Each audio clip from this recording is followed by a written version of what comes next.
Hello and welcome to Journey. My name is Shaq and I'm your host on this podcast today. I'm joined with Eric, Hello, guys. I'm Eric. and we just came back from watching Godzilla Minus One at the cinema. Wow, I just want to say what an amazing movie. It was so refreshing to watch a movie like this with so much emotion and yeah, just and the action and the presentation of it was just amazing. What were your thoughts, Eric? Yeah, I mean, it's an exciting film. Like overall, I'll be enthralled by the whole movie, the whole story. Actors, music, all the things. I'm excited. Absolutely, I was so impressed.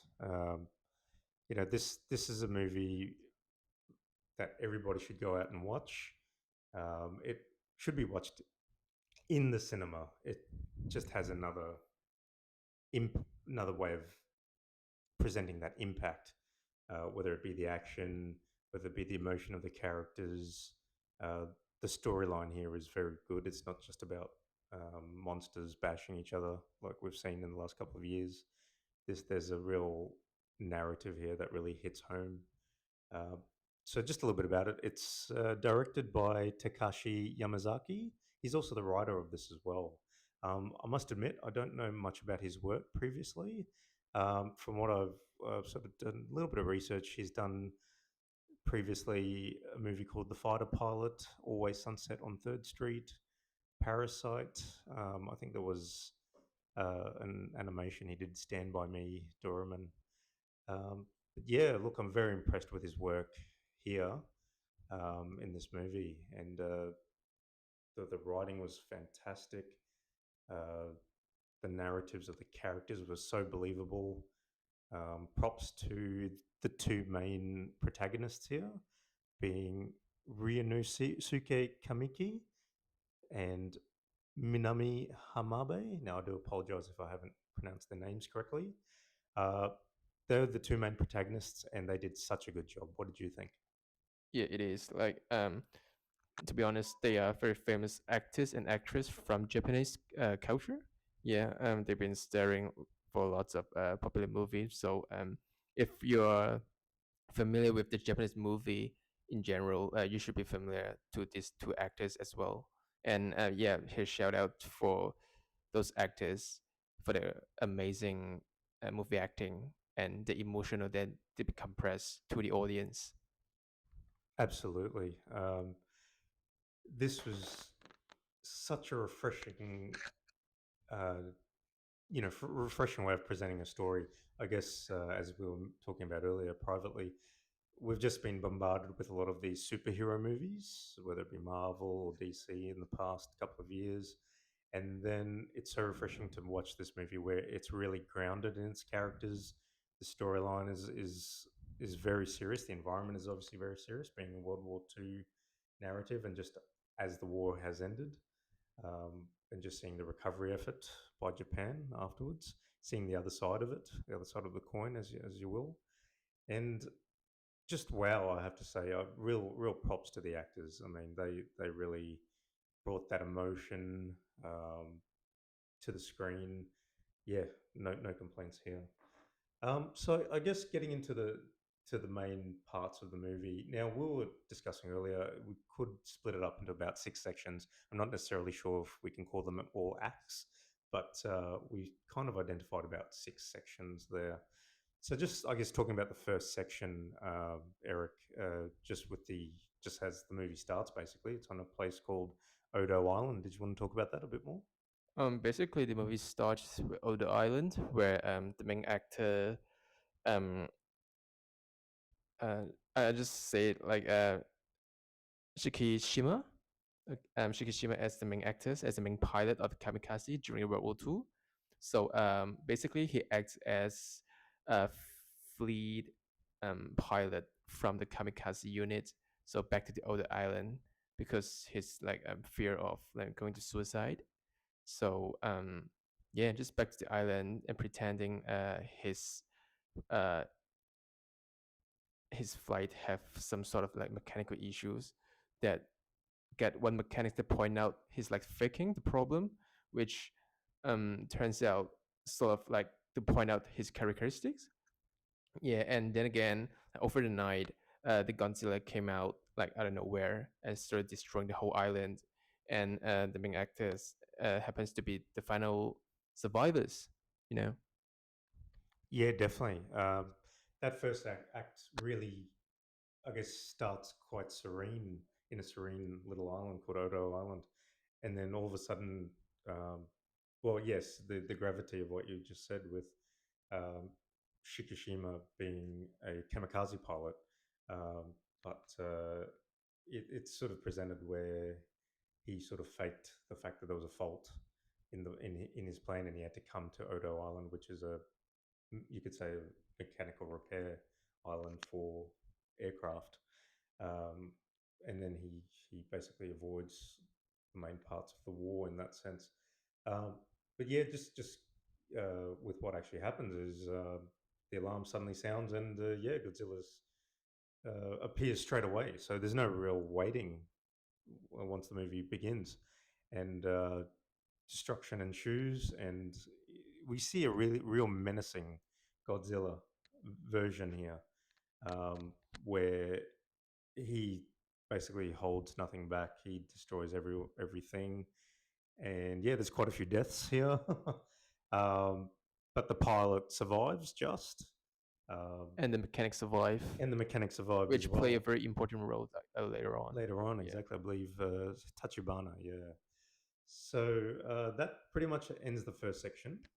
And then we move to the second section of the movie, where after that incident on Odo Island, it's basically Shikishima returns uh, to the mainland, and he goes back to his parents' place. Yes, Tokyo. And it is Tokyo. And unfortunately, it has been destroyed, as you can see the impacts of World War II. Yeah, did you want to talk about that? Yeah. So the American units bombed, the whole Japan's for the retaliation of the Pearl Harbor attack. So like all the things that happened during World War II been very like accurately depicted from the movie. So yeah, the main actor, when he back to Tokyo, he tried to find his parents and realized that his parents can survive the bombing attack. And yeah, and like all the things he hold dear turn into ashes. He's like he gonna have a very serious, like emotion attack. And yeah, and that's what time uh he met the main actress. So and with the kid as well, like yeah. So that go starts for the second act. Yeah, that's right. So quite traumatic. He's just gone through, obviously, the impacts of war, and then a Godzilla attack, and he survived that. Uh, Now returning to the mainland again, parents' house destroyed, and it is assumed that we don't actually see it, but his parents have been killed, unfortunately, in the bombings. And yeah, it's just devastation everywhere, isn't it? It's a harrowing scene. Within that scene of devastation, he comes across Noriko, and she's carrying a baby, and no one is related to each other. They just found each other in this sort of mayhem, and yeah, they start living together, and they're trying to rebuild their lives from here. And that's basically the second act. We see uh, basically just the impacts of trying to rebuild. It's quite a first a very somber feeling, and the actor and the actresses played this part so well. It's so believable. This is where the real grounding of the characters where you get to know the characters and you start to care about their plight really well. This is something that you don't see too much, or especially not in the Hollywood versions of Godzilla, where unfortunately the human characters are more just there, and we're just waiting for the monsters to strike. Whereas in this movie, it's really about the heart and soul of the characters, and that Godzilla is the bad guy. Yeah, I mean, like the directors spend a lot of time focused on the human nature instead of the monster itself. So, like to me, this movie, like instead of a typical monsters movie, that's what's categorized. It feels to me it's like more than an apocalyptic movie.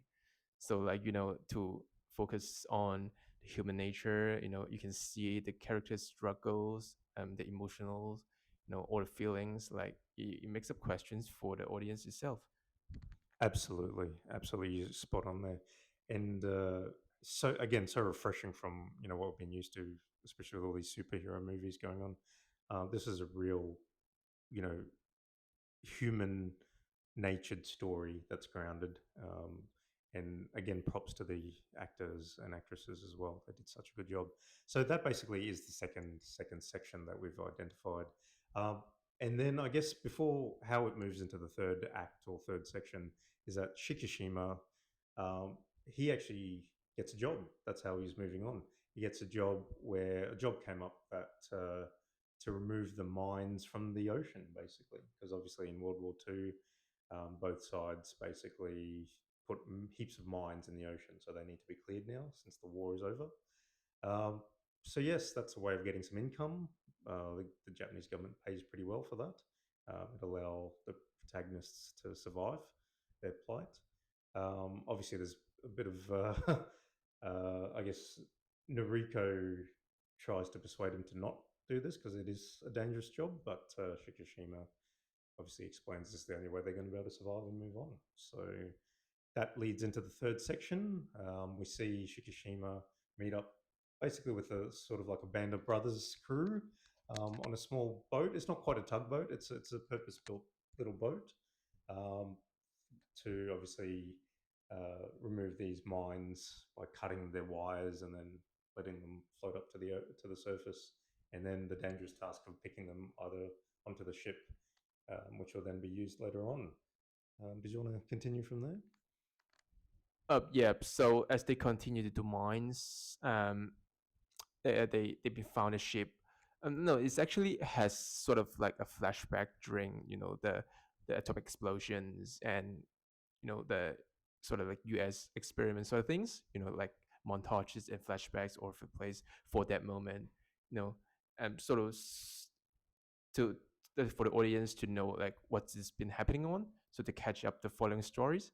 So then again, like move to the third phase as what they've been doing, like sweeping mines as usual, and they've been encountered a battleship or wreckage. Yeah, and the main actor has suddenly realized that it's been attacked by Godzilla because it's similar to what's he been facing from the other island. So he's trying to warn his teammates to like sort of things, but then again, like there's the second appearance of the Godzilla's finally show up in this phase and just like show up from the seas and destroying anything like he saw, you know. Yeah, that's right. So yeah, he's obviously traumatized because obviously that encounter with Godzilla um, is very shocking. And after seeing the damages on the U.S. boats, basically U.S. military ships there, or Navy ships, the damage is just harrowing in the sense you can tell that it is had to be something like Godzilla, um, just from the damage that's been um, given to these shipwrecks. So basically what happens is they're wondering why have they been sent out here, this small little boat against Godzilla. So one of the crew, I believe it's Yoji Akitsu, he actually explains with another crew member, Kenji Noda. They explain that there is actually a big battleship on the Japan side that's still in active service and is on their way to their location.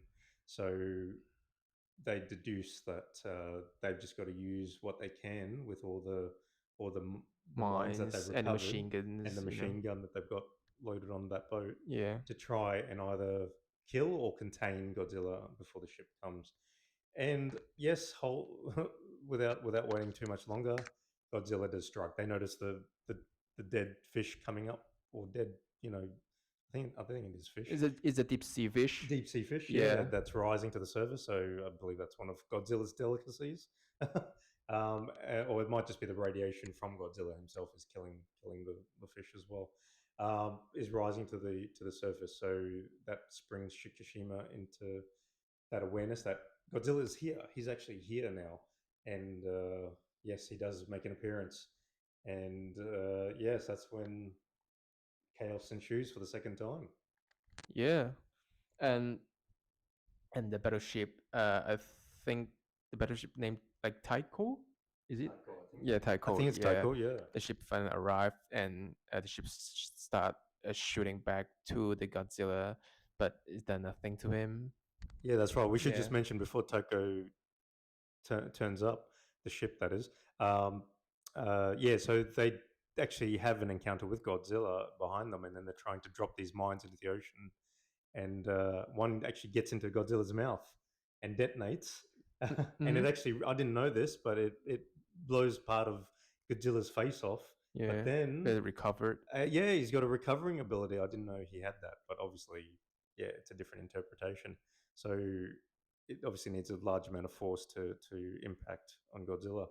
So yes, it looks like um, they're going to fail this crew, and then all of a sudden, yes, the massive Japanese ship comes and starts bombarding Godzilla from the side. Uh, and then Godzilla doesn't like that too much, goes after that warship and destroys it.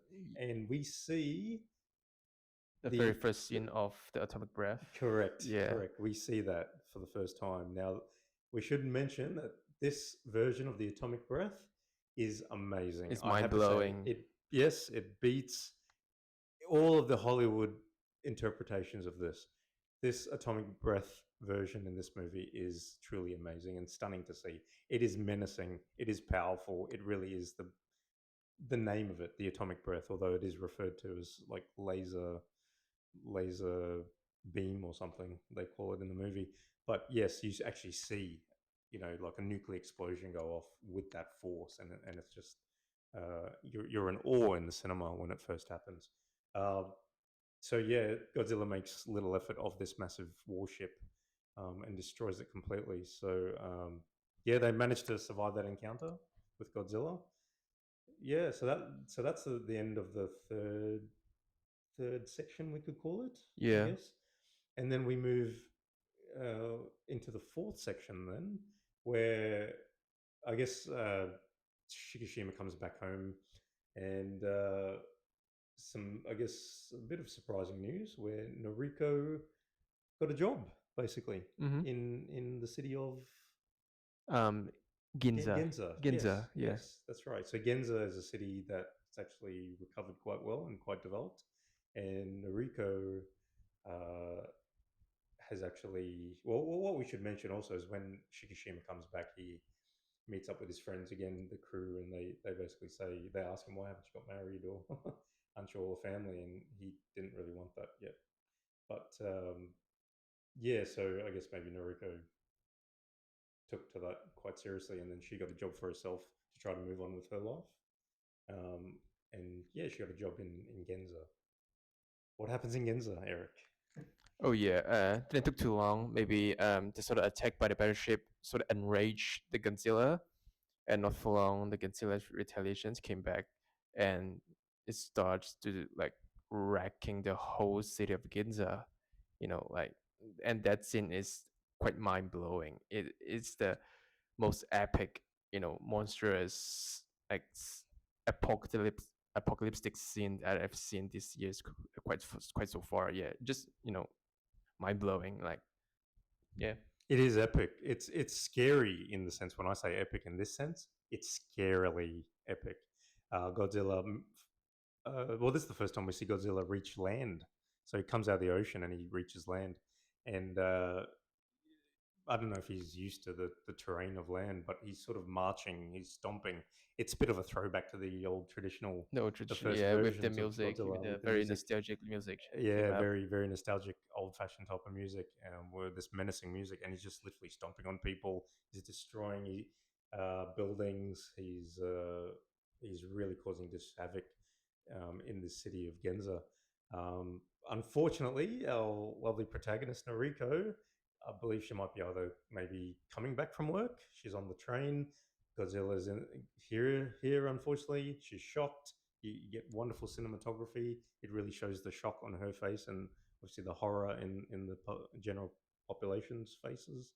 Godzilla bites the train off, bites the train off the tracks. By some sort of miracle, in that first instance, Noriko survives by taking a massive pin pin dive into the ocean or the water that's available there. So she survives that.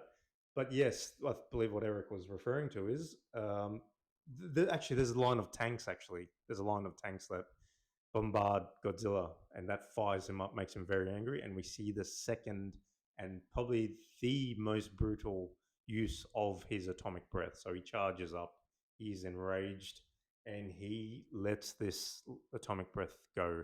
And you just see he breathes in first. He breathes in, and you can see the breathing in, and then he lets it go.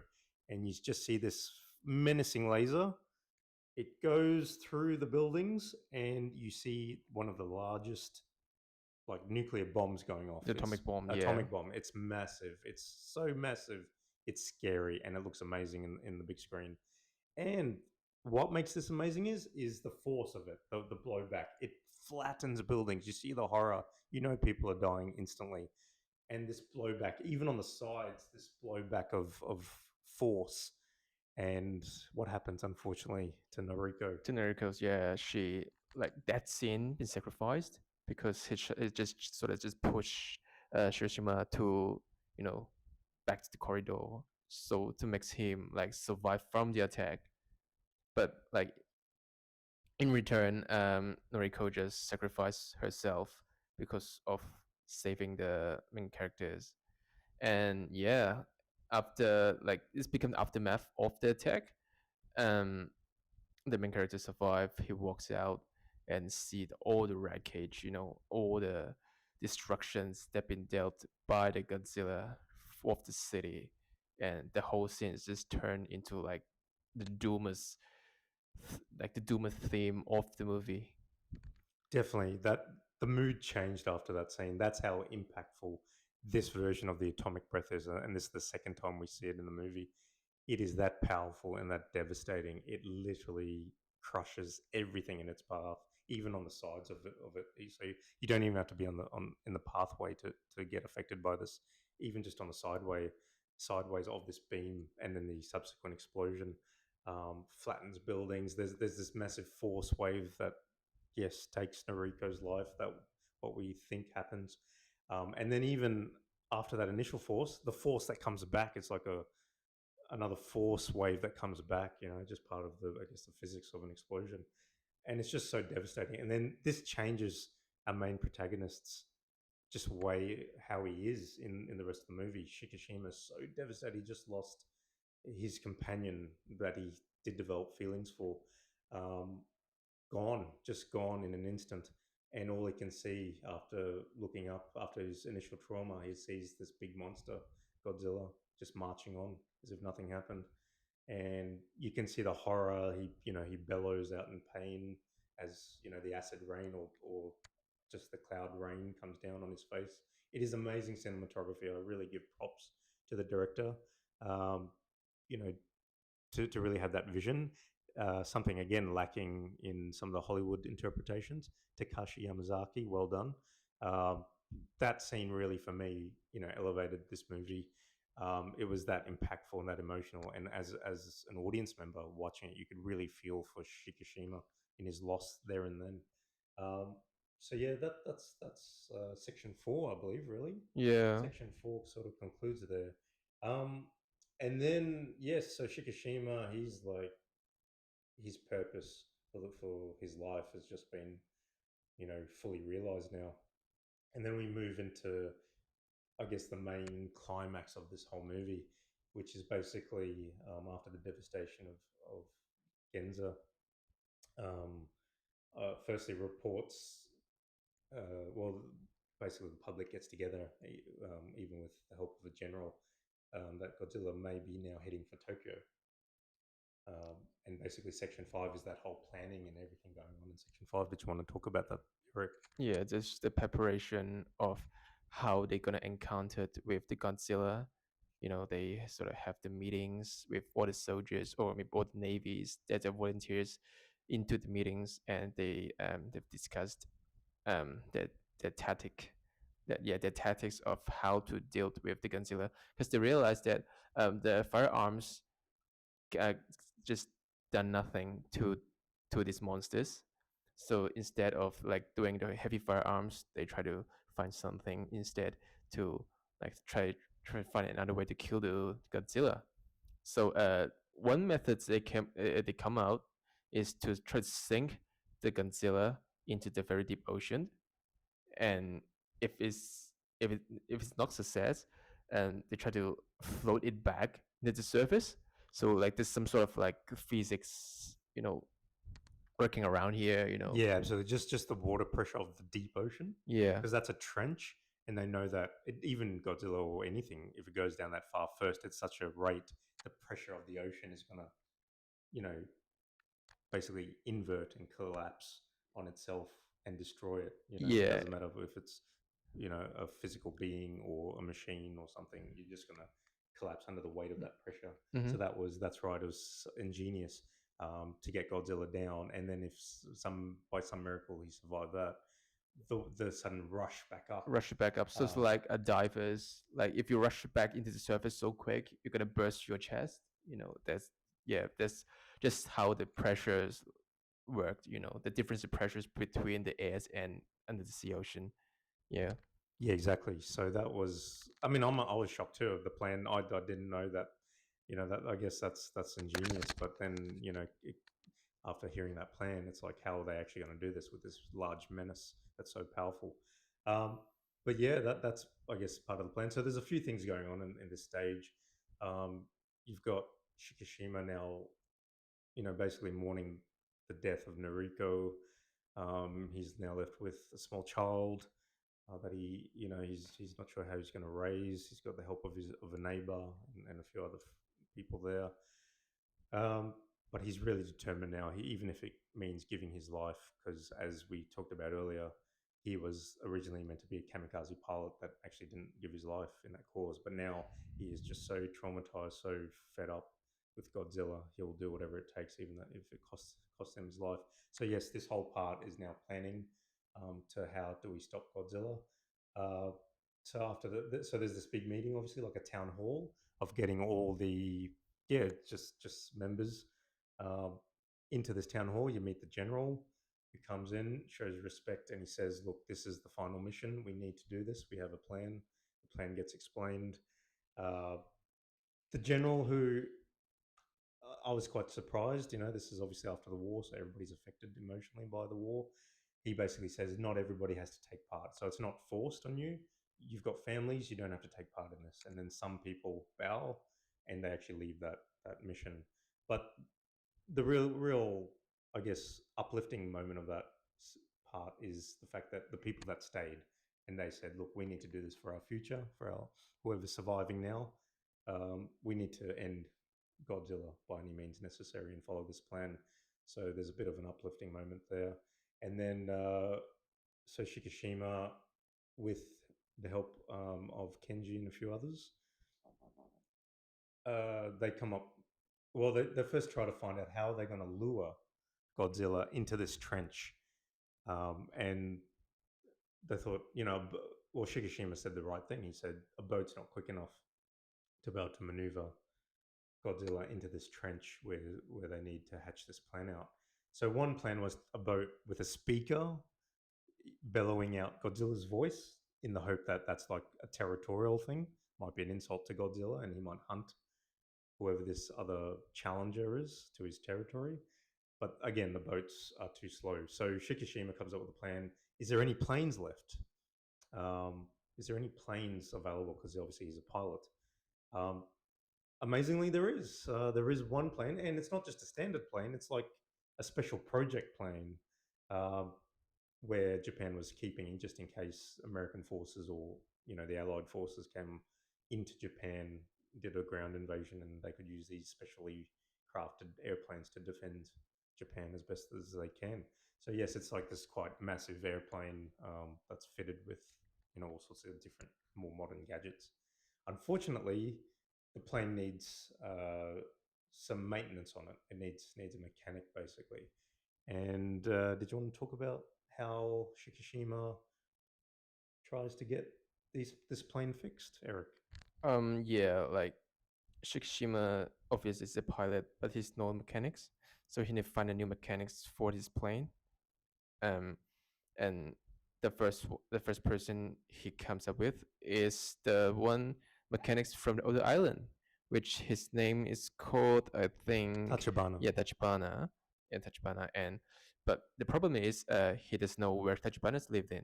So he tried to find all the methods, like writing letters to um all the potential address in hope to seek out Tachibana. Yeah, he actually goes. That's right. He does a bit of media. Well, what we've seen in the media recently in the last couple of years, unfortunately, is yeah, a bit of a conspiracy theory and other silly things where he's written the attack on uh, the island that happened at the beginning of the movie. He blamed it on the Yeah, sort on the of like mechanic, purposely as a lie defaming. to upset him, Yeah, to get him out of hiding, basically. yeah. So like sort of the writing letters, um, in details of how he sort of like defaming Tachibana of he need to like bear all the responsibility of the Odo Islands attack, which sort of like luring him out to find out Shikishiba. Because they couldn't find him. They tried going to the Yeah, postal service and everything. They just obviously it's aftermath of war. You just don't know where people have disappeared to. So yeah, and like after all the efforts, Takeshibas finally came out and find Shikishima, and obviously he got beaten so hard, um, for the revenge of how the letters been defaming him. Yeah. amazing scene again. Chikishima really gets a pounding here Uh huh. by Tachibana, and then even as Tachibana, he's like, "I'm still not helping you. You just upset me so much." Um, Shikishima really, he's literally tied up and crawling, begging Tachibana, and he really says that look, his war hasn't stopped yet, Yeah. and neither has Tachibana's. And then they have that sort of connecting moment that's so true. So I think And it's he referring to the other islands accident. exactly Yeah, what because they've got to do. yeah, this sort of things has become their nightmares. They keep Exactly. haunting them. Like be reflecting the whole movie of the emotional of the of Shikishima, of how he's having bad dreams. Or the PTSD he been acting of the accident, and yeah, that's also the reason why he turns so suicidal after like Noriko's death. So yeah, he's trying to like to make his own redemption back. His own name, save his name, save his honor, Yeah. which is obviously big in culture. Um, Yeah, that's right. And so, by some miracle, after after that scene, which I must admit is quite impactful in that sense, in that particular moment. Again, props to the actors; they did such an amazing job. Uh, so, by some miracle, yes, Tachibana eventually turns up to Yeah. fix the plane. Yeah, to fix the plane. And he also, I mean, Shikishima also requests that he wanted to add up like the massive bomb to the plane in case he wanna, sacrifice himself with the Godzilla himself. Yeah. That's right, because he just feels like now he's fulfilling his destiny as being a kamikaze pilot, Hmm. and what he probably should have done in the main war. Um, yeah, obviously that's a bit of an honor issue there, but yeah, he just because obviously he's just lost Noriko to Godzilla. He's so frustrated, angry, all the emotions, and you can just see it in his face. He's so fired up that he'll do whatever it takes to bring down Godzilla. Um, that yes, he'll even sacrifice his life. So yeah, they so I guess moving a little bit forward, so Tachibana does rock up, and to everybody's amazement, that yes, Tachibana finally decides he will help out and fix the plane, um, and he does that, and he actually does fix the plane. Um, so yes, there's a few things going on here. We see there's actually one character we forgot to mention. He's one of the crew, the original crew members. He actually has a broken arm, and from that group meeting, they actually sort of leave him behind because they feel like he's already handicapped in some degree, and they say, look, you're not coming on this mission. You're actually going to be part of the future of Japan by surviving. We don't know what's going to happen to us in this mission. We might all die, but at least this person can survive, and he's obviously very upset. He has a big major role right at the end as well. Um, so yeah, that's sort of everything to do with Section 5, isn't it, before we Yeah, get to like the I mean, final act? all the preparations settled, which moved to the last scenes. The Yeah, final exactly. fight, the execution of the plan. Yeah, and everything's settled. The day's been calmed. Godzilla's movement been his whereabouts been detected. So the ships with the Godzilla voices been starting to lure the Godzilla's into like where the trench we're in. But like all of a sudden, like the axe turned and the ships turned into flame balls and fly into the dogs. He just tossed it. He It just tossed tossed that it. out like it Yeah, was nothing. everything just turned so quickly, and all of a sudden like Godzilla just like turning up into like the mainland. Yeah, Yeah, he just appears. So obviously, that's really put the plan out of whack, and everybody's panicking because Godzilla is so fast. Obviously, he's missed the trench completely or gone past the trench, and he's already at land. So he's heading directly to Tokyo City. So he's reached land. So everybody's panicking, and now he's actually on land now again, doing his very famous march as he's now on land and actually fully out of the water. So this is a bit where I might, if now it's a very minimal. I don't know if you can even call it a criticism, but it's just something that maybe took me a little bit out of the action. Was so when Godzilla's on land, he's already going to his purpose, so he's fully focused on what he's going to do, which is to either himself go into Tokyo City and destroy it with his own body, or he could literally just use an atomic breath and nuke Tokyo City. So he's already on land. He's on his way. Um, the only thing that will make this plan work is that if he's back in the water, back into the section of the trench. So the only thing that works is our wonderful protagonist Shikishima in this wonderful new plane comes out and just comes into scene and basically runs around or flies around Godzilla, distracting him, annoying him, shooting machine gun fire from his new plane. And this is the part that sort of pulls me out because a plane, that's relatively small in comparison. Godzilla, when he can literally see Tokyo, he sees this plane. He gets so upset with this plane that it actually shifts his focus. It changes his mind, and the plane goes back out to the ocean. That prompts Godzilla to basically turn around, do a full 180-degree turn, and go back into the ocean and follow this plane. So that part, now it's a minor criticism, if that, but it's just a little thing that I noticed in the movie that took me out a bit, because he was so close to Tokyo, he was about to achieve his goal. But anyway, yeah, what did you think after that? yeah. I think it's solely for the storytelling, so to make the whole things a little bit more smoother. Yeah, I can see why a little bit like disjointing for the whole story because the the main protagonist Ashikishima, probably the only pilot of the whole movie, suddenly show up. Because it feels weird to me that like he's the only pilot of the whole movie, like given that it's from the background of the post World War II. Is still the military is still going on, and you can't really see any pilots or any like battle jets for to protect, like we've been said, like the destruction of Ginza. No, there's no any sort of protection by any like the battle the battle jet or like any pilots been showed up. you Yeah, know exactly. Like in Genza, we did see tanks, but we didn't see any air force. So there's this assumption that there's no planes anymore, or there's no pilots left to fly the planes, or it just just that impression came where everything just seems to be on the shoulders of Shikishima. Yeah, I mean, you can argue that like the autopilot's been sacrificed by the kamikaze, you know, movement.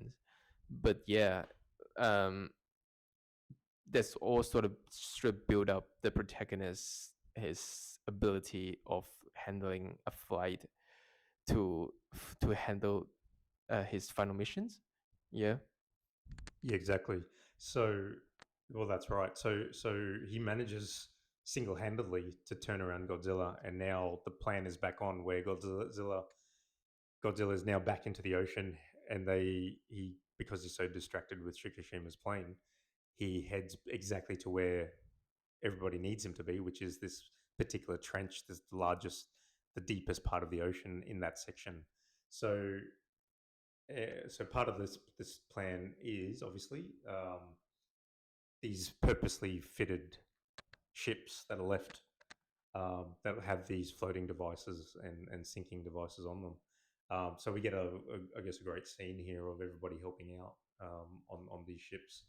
Uh, but yes, we do see Godzilla. Uh, he actually does do another attack, doesn't he? Of his atomic breath. This is the third time he uses it, I believe. Yeah, he's used or is it attempted use or I think he does it a third time, this is the third time? Oh yeah, and that's the because it third wipes time. out because there's four ships Yeah, initially. So these two ships actually get destroyed by this atomic yeah, yeah. blast, and then it's just the final two ships It's from the left. two ships to do the rest of the missions. Yeah, Yeah, but the the navies realized that the atomic breath still need time to recharge, and yeah, they took time like seriously for the rest of the missions and try to like tight him up, like tight Godzilla up with the devices, while the main protagonist, the Shikishima's using his plane to keep distracting him, for the rest of the mission. And when all things done, it's the start of the execution. Um, Godzilla started to sink very quick, and when it sank to how depth is that? yeah, it's pretty deep. I think they got to like 13,000 feet or something. Is it 15, So or 15,000? Yeah, 15,000. I think 15,000. yeah. So and then he just sort of they actually do that whole wrapping around with the pilot going around his head, Yeah, um, and yeah, they manage to sink him before he can let off another atomic blast. Um, and they get him down to 13 or 15,000 feet, and he literally sort of freezes because the surfaces. pressure, Yeah, it doesn't crush him, unfortunately, which is what they hoped initially, but it like freezes him almost. Like you can actually see the damage. There's a nice cinematography close up of Godzilla's like cells or body is actually getting damaged because from the pressure. It almost looks like it's freezing or something like that. Yeah, but it's mm. getting damaged. Um, and yeah, so they managed to get it down, but they realized that you know then there was a tug, unfortunately. So one of the wires did still get tugged, so he was still he was frozen, but he was still moving slowly. Yeah, so that's also a signal that the plan is not working of Exactly. sinking. Yeah, so that they try to execute plan B immediately to sort of rise him up so quick with the pressure, try to kill him. And yeah, and the buoyancy, was it called You mean like the pressure coming back up? yeah, Yeah. So it's just that sort of like you said, the decompression. the decompression. Um, yeah, it does. It damages him even more. You can actually see again a nice close up of The like close his up of the body and his scales, the face. cracking, Yeah, it was body cracking and parts things. falling. Yeah, and but when it rises into the middle, like for like almost like 7 meters or something, it Yeah, for stopped it. 800 feet or Yeah, something. because the boats can't carry that weight too much. Exactly. Yeah, Plus, and he's not totally incapacitated, so he's still pulling and things. yeah, he's just struggling. And that scene where the previous actors who's his armed is not working turns up. So what's his actor's name called? Yeah, I'm not sure if I've got the right person here. I thought it might be.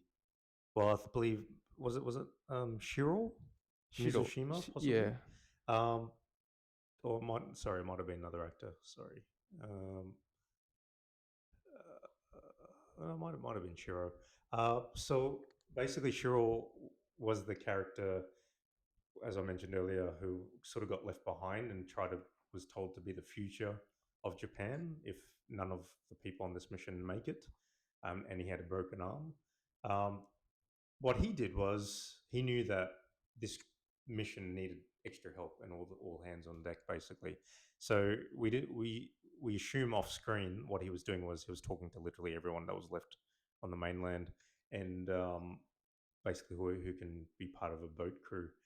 And yes, it's a very uplifting scene of community and honor, and this passion to defend your country and your honor to protect the future and live, which is the real theme of this, to defeat Godzilla, to live. And with that motivation, yeah, this character comes out of the blue when it feels like all hope is lost for the main mission. Um, with it felt like maybe the ships were going to get pulled underwater.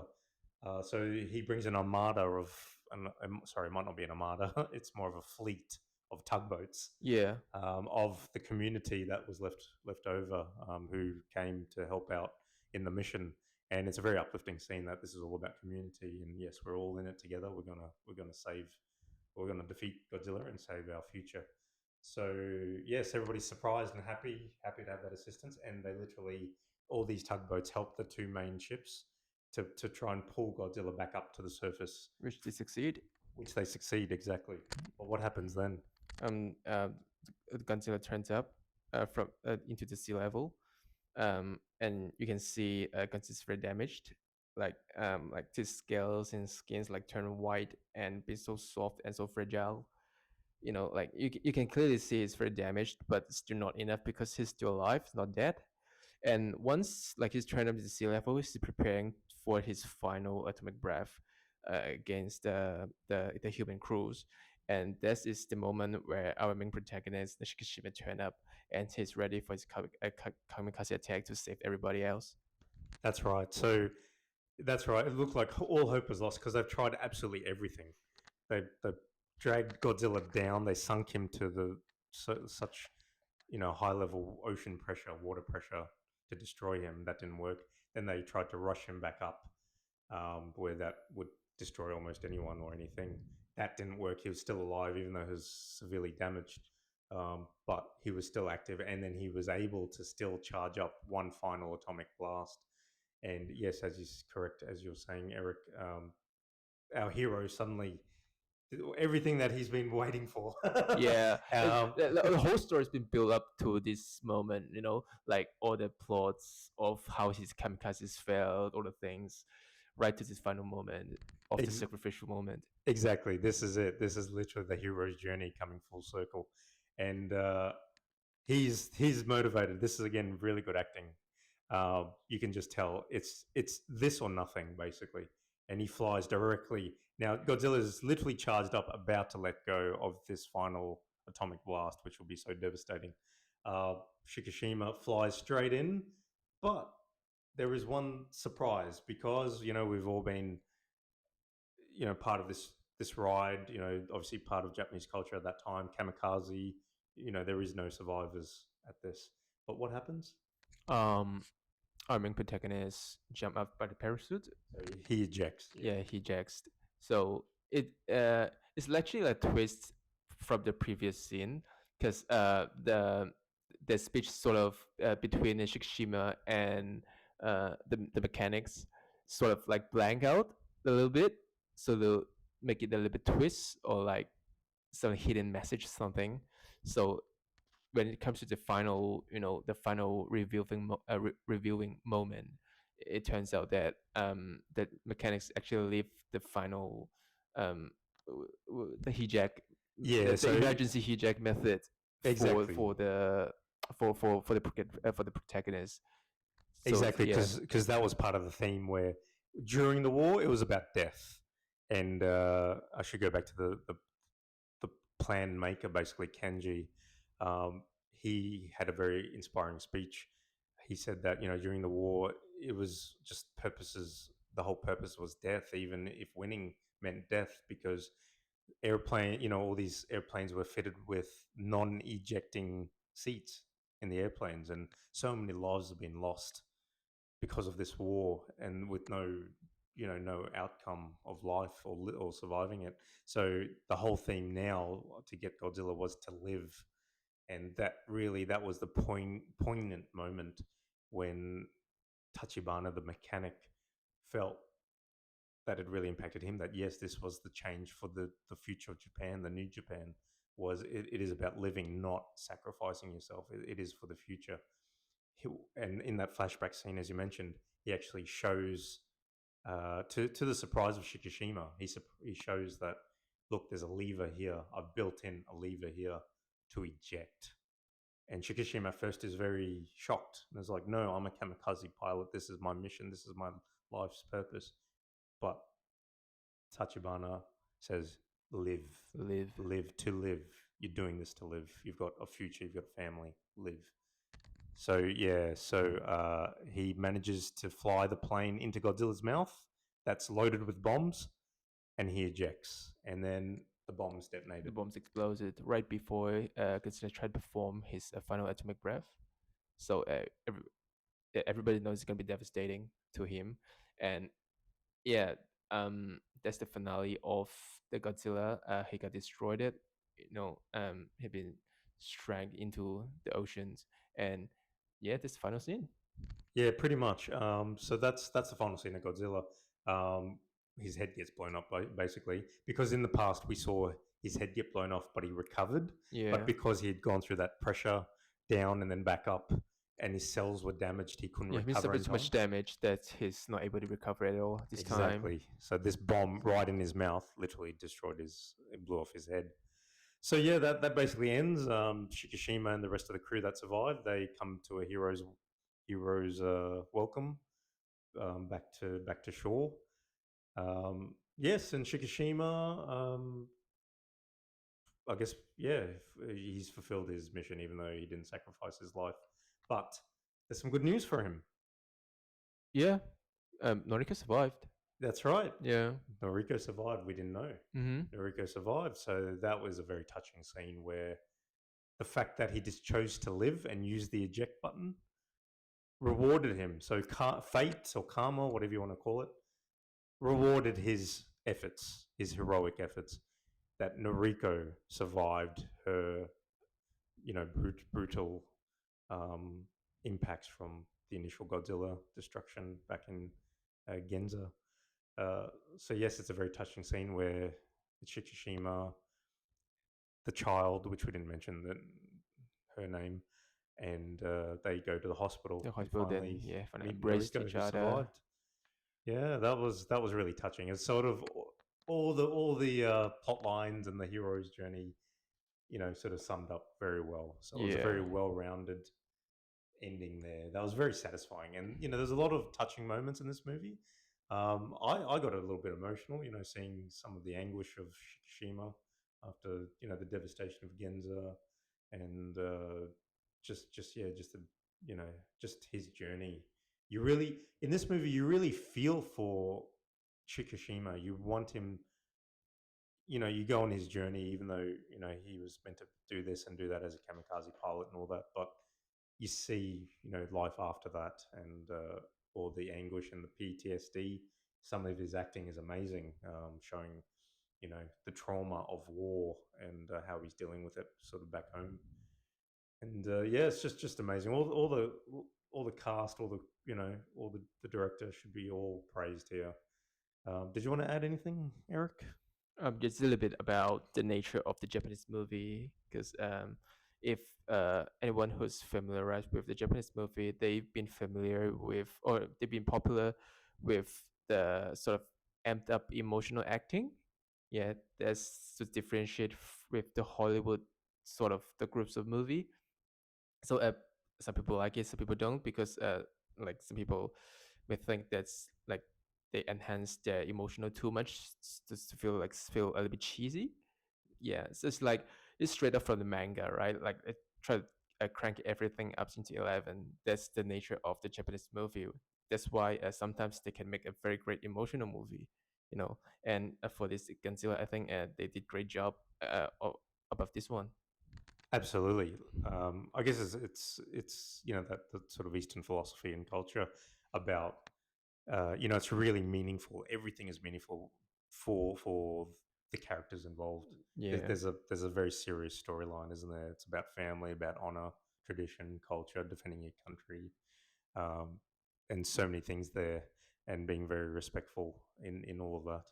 And in comparison, now obviously in comparison to the Godzilla movies of Hollywood, not all bad, but uh, there's definitely a criticism of the human characters in the Hollywood versions of Godzilla movies, where they tend to be more sort of just slapped onto a story as part of just moving the movie forward. Just for the arrival of Godzilla to do his destruction and Yeah, his if action. anything, like the human parts of the Godzilla movie of Hollywood is just more inferior than the monsters itself. Like it just actions all over and over, just to the point that it just was lacking. The storyline just so stall. Like people's here just for the actions, like instead of like the actual storyline. That's right. Yeah. So with the Hollywood ones, you're not in it for the humans. You're not really there to watch the humans in the Hollywood versions of Yeah. Godzilla. Whereas in this one, Godzilla minus one, you're literally there rooting for, like in favor of all of the humans to survive and do well. And literally, Godzilla is a monster. He's a beast. He is the bad guy, the main antagonist in this movie. And like you were saying earlier, the characters are written so well, and then the acting, you can see the emotion on the faces of everyone here in this movie. It is just such a contrast to what we've been sort of used to in the last couple of years, with obviously all the superhero movies and things. But yeah, so I guess we can move to final verdicts now. Eric, did you want to go first? Yeah, I'll give it a 9.5 out of 10. It's probably like most amazing, monsters movie I've been encountered for the last couple of years. What do you think? Absolutely. This movie is as I was mentioning earlier, it's such a sort of a refreshing, sort of like a breath of fresh air or a new ray of sunshine. Um, we've just been bombarded by so many superhero movies with a few other types of movies as well, and then you get a movie like this where they've done the human characters justice. It's so satisfying, it's so believable that you as an audience member um, really start being in favor of and really hoping for the best of these characters. You really care emotionally for these characters because it's directed so well, the writing so well, and the acting is really top notch. And then obviously the most important part of this movie is Godzilla himself. So, and I'm just assuming it's a he in this movie. Godzilla is a beast, a menace, and the look of Godzilla in this is amazing. He looks so menacing and terrifying. Whereas when you see the Hollywood versions, he looks more of a lizard.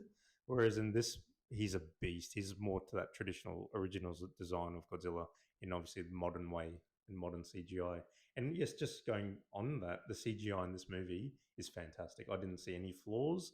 The explosions were so good that they're so terrifying, which is exactly what you want to see. Godzilla himself, the eyes and the face and the menacing nature of Godzilla is just so terrifying. It's so good. So taking into all that account, even that one little nitpick that I had wasn't really much of a criticism, but just like you said, Eric, to move the narrative forward. Um, yes, I would be up there. I'd definitely give this like a 9 out of 10 for sure. Nice. Um, props to the everyone. Like I said, props to the director, the writer, who was the same person. All the actors did amazingly well. Um, just amazing cinematography, the sounds. Definitely, you've got to watch this in the cinema. It's worth it. Um, yeah, just so impressed, and just it's just nice. This movie for me was just nice to just sit in the cinema. Yes, there is subtitles, so yes, it's not in English. There is no English dub, but it didn't. If anything, it enhanced the story to hear proper Japanese, and I didn't mind reading the subtitles because I'm not fluent in Japanese myself, language, but it didn't bother me at all. Seeing the emotion, the acting, the action on the screen didn't bother me at all. I'm used to watching a movie and subtitles as well, so it was fine. And yeah, it fully justifies a 9 out of 10. I'd love to give this 10 out of 10, and I was probably close to giving it a 10 out of 10, to be honest. But I think just the few little things there that we sort of picked up, again, they're not big things at all. You could easily give this a 10 out of 10, even probably movie of the year, really. But it's sort of our jobs as critics as well, even though we're big fans. True. Um, we need to talk about the nitpicks as well, not just the good things. But yep, highly recommended. It's definitely a movie to watch. Do not miss this. Watch this. Now I'm a little bit surprised. I'm not sure if it's happening everywhere like this around the world or in other cities. There's only one session of this movie per day in some movies. So yeah, make sure. Hopefully, it does well. I really want people to go and see this and support this movie, so we get more of it in the future. Um, Hopefully, they'll make some more sessions of it. And yes, support this movie. Yeah, Absolutely. but I mean, I guess it's not from the native English movie. It is from overseas, so that's why the cinema um, as shareholder didn't do much justice to this movie. Yeah, Yeah, it's just strange because I think it definitely would have deserved a bit more marketing and definitely a few more sessions. At least maybe 3 sessions a day would make more sense to me. But if they feel that one's enough, then one's enough. But yeah, anyway, so yes, we thoroughly enjoyed it. Uh, yeah, please go and watch it. Support this movie. I'm Shaq Plays. and Thanks, Eric. I'm Eric.